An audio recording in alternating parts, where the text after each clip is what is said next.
Okay, let's dive right in because we need to talk about a genuinely staggering number, $2.6 trillion. Just let the sheer scale of that sink in for a second. That is roughly 5% of the entire global GDP, and it just vanishes every single year. Why? Political corruption. And that's not just a guess. That's based on estimates from the World Economic Forum and the UN. I mean, think about it. That is money that absolutely should be building your local schools, fixing our crumbling infrastructure, and actually boosting local economies. Instead, it's just evaporating. And it exposes a really bizarre double standard when you stop and think about it. Consider the classic scenario, famously captured by cartoonists like R.K. Loxman. You've got these exhausted, stressed out students hauling heavy books, grinding day and night to pass rigorous entrance exams like the NEET.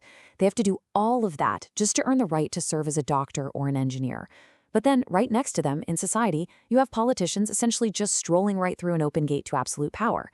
If you want to build a bridge or practice medicine, you study and test for years, right? But if you want the keys to our $2.6 trillion global economy, just walk on in. So it raises a super practical question. If we force aspiring students to pass intense tests to prove they are competent and ethical, shouldn't our aspiring politicians have to pass their own test for eligibility and integrity? Well, welcome to our explainer. Today, we are unpacking a really fascinating conceptual proposal by researcher and policy thinker Professor Dr. Kapilaswar Mishra.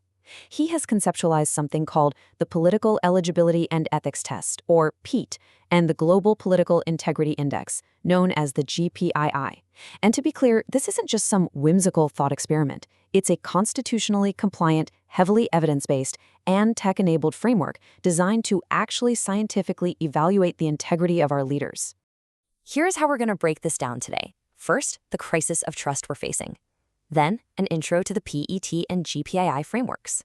Next, what a candidate's syllabus actually looks like, followed by how this exam practically works, and finally, how we go about scoring political integrity. Starting off with Section 1, the crisis of trust and the true global cost of political corruption. So the data out there right now paints a pretty bleak picture. The 2024 Edelman Trust Barometer found that nearly 60% of people globally actively distrust their government leaders. And honestly, it gets worse, because 67% actually believe those leaders are purposely misleading them. That is a massive, severe global crisis of faith. Plus, if you look at the economic literature, it is crystal clear. Higher corruption correlates strongly with lower long-term economic growth. To put that into perspective for you, the funds lost to corruption in developing countries, they are estimated to be 10 times the amount of all official development assistance combined. So yeah, this is way beyond just bad PR for politicians. This is a crisis that literally stunts human growth and devours vital development funds. Moving right along to Section 2. Let's look at the solution. Dr. Mishra's proposed PET and GPPI framework. What I find incredibly cool about this framework is that it relies on some major Nobel Prize-winning science. It's not making things up out of thin air. It grounds itself in Amartya Sen's capability approach, which views development as freedom. It builds directly on Elinor Ostrom's brilliant work regarding institutional design for the collective good. It brings in James Buchanan's public choice theory, looking at politics without romance, to analyze the real-world incentives inside political systems. And it even weaves in Daniel Kahneman's legendary insights on fast and slow thinking to help mitigate cognitive biases and political judgment. So we're talking about a highly robust, scientific approach to mechanism design here. All right, Section 3, the candidate syllabus. What would these politicians actually have to study? Let's get into the practical side of things. If you want to hold public office, what exactly do you need to master under the system? Well, the proposed curriculum is deep. It starts with core governance and literacy, which basically means proving a true mastery of the Constitution, specifically focused on the public good. Then it moves into the ethics of engagement. Can you prove you have the decency to disagree and dissent without harboring hate? That's a huge one today. And finally, it heavily emphasizes public service over self-service, meaning prioritizing collective accountability and just basic common sense over your own personal gain. And here's how all those concepts translate into a hard, verifiable score. The subjects are weighted to create a 1,000-point Global Political Integrity Index, or GPII.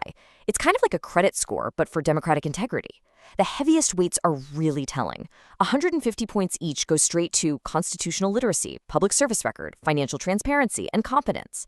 The remaining points are spread across ethics, conflict of interest, public trust, and democratic values. Every single domain matters here, and the minimum qualifying benchmarks would be firmly defined by law and completely open to the public. On to section 4. Let's see how this exam actually works in practice through what is basically a technological gauntlet. Okay, let's put ourselves in the shoes of a candidate. This is definitely not some simple multiple choice paper test.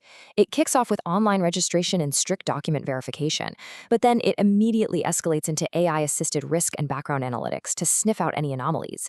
Then comes the actual PEET examination itself, which relies on deep psychometric testing, situational judgment, and real-world case scenarios.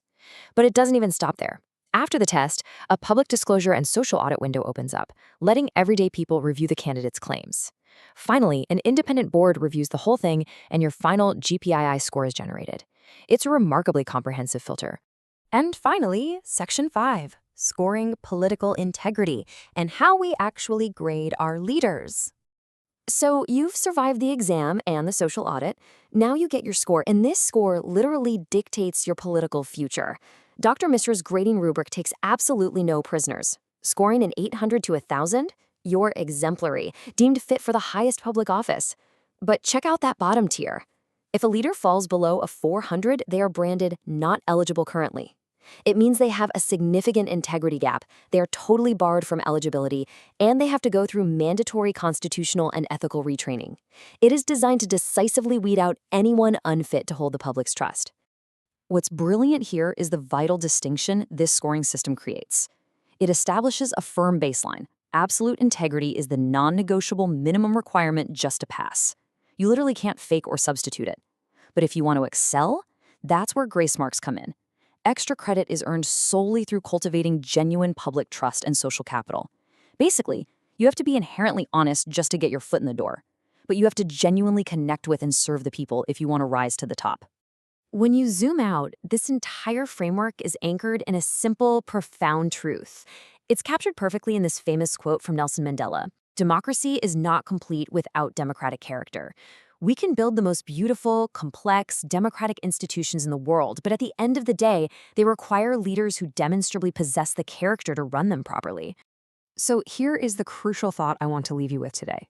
As we've unpacked Dr. Mishra's PEET and GPI proposal, I want you to really consider the standard we hold for literally every other vital profession in society.